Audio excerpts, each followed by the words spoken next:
The movie is about a girl named Star who lives in a bad neighborhood and goes on a white, rich private school named Williamson Prep.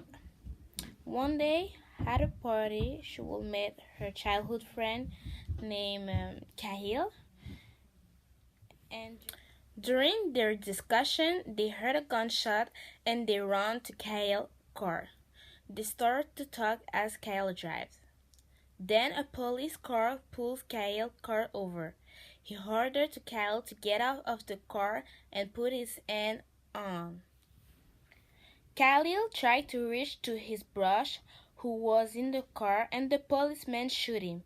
In the rest of the movie, Star fights for Black life because of the death of Khalil.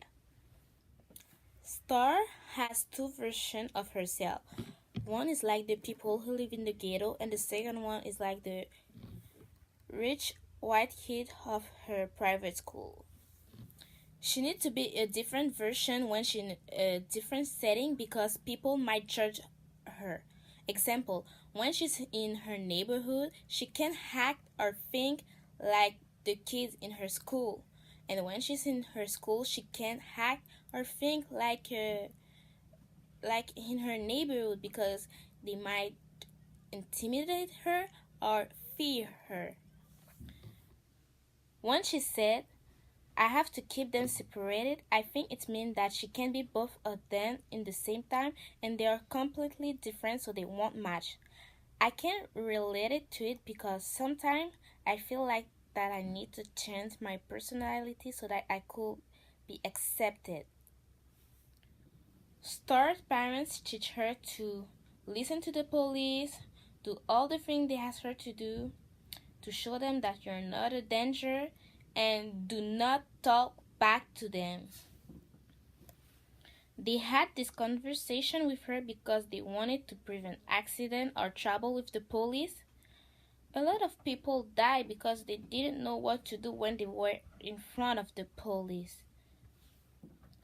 All parents of colors need to have this conversation because many policemen are racist and shoot people for no reason.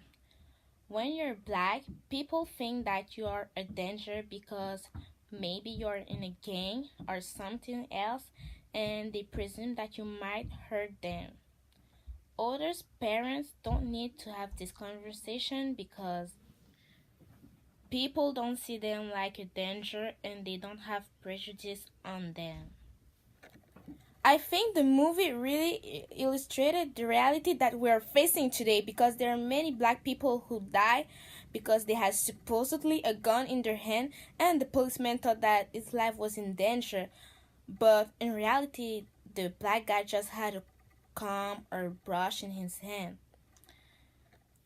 I know that after those incidents, the police isn't really punished for the act that he committed, and that's why there are many manifestations against those judgments nowadays.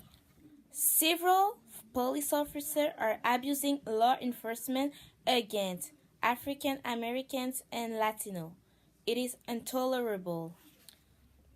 People are getting tired of not being heard, and if it continues, one day they will seek justice by themselves, and it may won't be the right way. I would like to know if it will be possible that one day there will be justice for all people that die by the hand of a policeman because they were black or Latino. I would like to know how much death will it take for us to open our eyes to the injustice and racism that reign in this world. The author of the book mentioned, sometimes you can do everything right and things will still go wrong. The key is to never stop doing right. I think she meant that if you never given up on what is right, then one day you will succeed on what is good.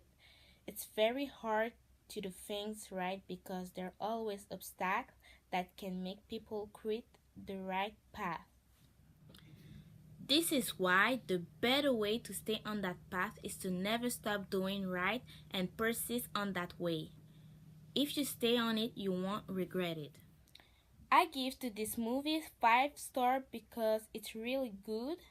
I recommend it to everyone, but more precisely to all the teenagers because we are the future, and if we want to change the world, we must stop prejudicing people and make up our own mind.